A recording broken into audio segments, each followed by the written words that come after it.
The gentleman from Pennsylvania is recognized, Mr. Meehan. Thank you, Mr. Chairman, and I appreciate the opportunity to be with you here today. I've noticed that the gentlewoman from California has departed, but I did want to take a moment on the record to express my regret that I will not have the opportunity to work so directly with her, having been given the opportunity to chair the subcommittee on counterterrorism, and it would have created that chance. I think I spoke to my staff. It's a little bit like finally making it to the Yankees and realizing that they just traded away Derek Jeter. But I'm very grateful for your presence here today and for helping us set the table. Let me ask both Madam Secretary and Director Leiter. I came on to this issue just 5 days after September 11th, like each of us did in different capacities as a United States Attorney. But we're sitting here now 10 years later. We've done a lot. We've done a lot right. And I think the greatest marker of what we've done right is the incredible record of safety on the American homeland in that 10-year period. But we've also spent a lot of money. As you said, Madam Secretary, we've had hundreds of thousands of people deployed in this. We've done a lot right.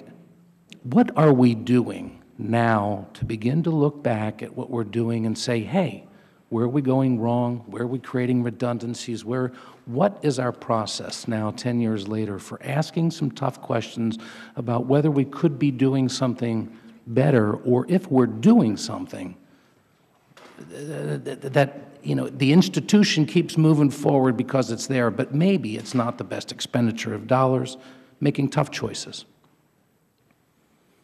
I'll take that one first, Representative, and say we are always asking those hard questions. And I begin every morning with an intel briefing, and I think my briefers would tell you it begins with hard questions: why, where, how, what could have been done to prevent, what's needed, et cetera. With respect to those dollars, we all appreciate the fiscal discipline needed by our department. Even though it's security and everybody says they want to protect security, we still have a duty to really protect dollars and use them in the wisest possible fashion.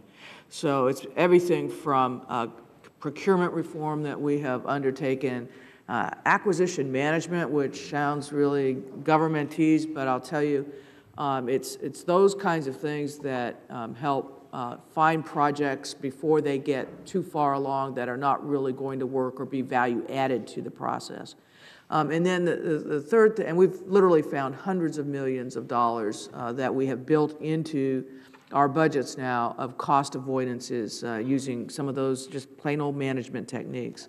Lastly, I think that our ability and I've seen it just even over the last 2 years, the increasing integration and leveraging of the data resources that NCTC has with its pursuit teams, with our incredible data resources that we collect on the Customs and the TSA side, and the ability to leverage those resources together is a Homeland Security kind of architecture that we just plain didn't have before, and allows us to make maximum use of the dollars we do get. But I'd ask the Director if he has anything to... Congressman, 3 quick points, but I'll open with the fact that the Yankees have traded a lot of greats. They keep on winning, so... yeah, but it's cheaper. Much to my chagrin. I share the Director's chagrin. The Mets keep making a lot of trades and not winning. 3 quick points, Congressman. First, the amount of change that already goes on is really quite incredible. Ms. Sanchez asked about visa waiver program. The way in which we screen ESTA travelers today compared to how we screened them a year ago is radically different. So it really has not been a steady state in the first place. There have been lots of twists and turns that unless you're kind of in the counterterrorism trenches, you don't necessarily know that's going on.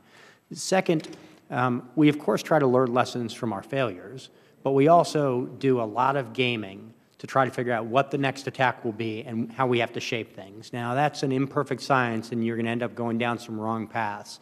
But there are significant things like that. As I said to Congressman Clark about gaming here domestically about a Mumbai-style attack. When you look at that, do we have the right resources? Do we have the right communications? What can we buy, even though we haven't seen that event here in the United States yet? The third is, Congressman, NCTC has a statutory responsibility to do net assessments, and that is looking both at the changed enemy, our U.S. capabilities, and the changed global environment, including here in the United States. And we provide that annual net assessment along with targeted net assessments to the White House.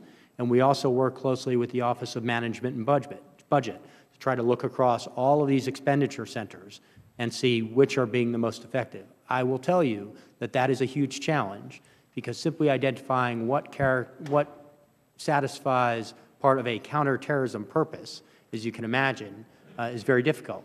The Department of Homeland Security is a perfect example. It's not just counterterrorism, what CBP does. It's immigrant smuggling, it's drugs, it's all of these pieces. So trying to parse this out remains a challenge, but one that I think, especially over the last 2 years, we've made some good progress on. Well, I agree with I'm not looking at it just from, although in this day and age we are paying particular attention to how the dollars are spent, but it's almost also technique as well. I mean, at what point in time do we reach a tipping point? While I ascribe to the belief that we're doing the right things, you know, you're hearing people say, hey, when I have to walk through an airport screener and make the decision about whether I'm groped or photographed, you know, are we going too far along? We keep pushing. I went to that UPS terminal, and the impact of trying to push off further and further the screening of the packages, at some point it's going to have an impact on their ability to do business. I mean, where do we make those analyses? They're tough choices. But we say, hey, maybe we're overcompensating in order to try to create some sense of safety, or is it necessary? The time the gentleman has expired, we can answer the question. Well, thank you, Congressman. Well, first, with respect to the AITs and the pat-downs, it was very interesting, but between Thanksgiving and Christmas, that heavy travel season, fewer than 1% of travelers opted out of using the AITs. And as you may have seen, we're now piloting the next software, which will be even less invasive and will allow us to do fewer pat-downs.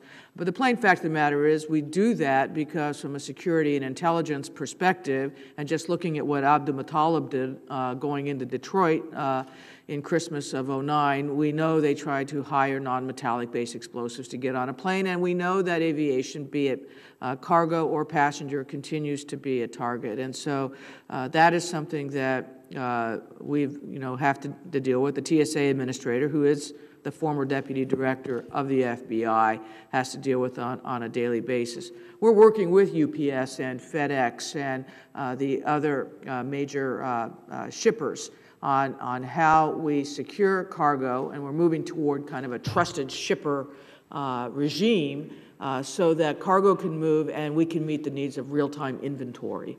And that is part of the global cargo supply chain initiative I was describing earlier. And they are part and parcel of how we are devising that strategy. So we're not just sitting here as the government figuring this out. We've got the private sector who has to move those planes and move that cargo helping us. And Congressman, I'll simply add, I think almost everything we do in counterterrorism, there is a second-order effect. If we increase screening, that's going to affect people's perceptions. If we increase investigations domestically, that's going to affect the community. And we have to build into those required and necessary preventative steps additional programs to address those second-order effects so you're not worsening the situation inadvertently. Again, that applies to screening, it applies to homegrown extremism, it applies to overseas efforts.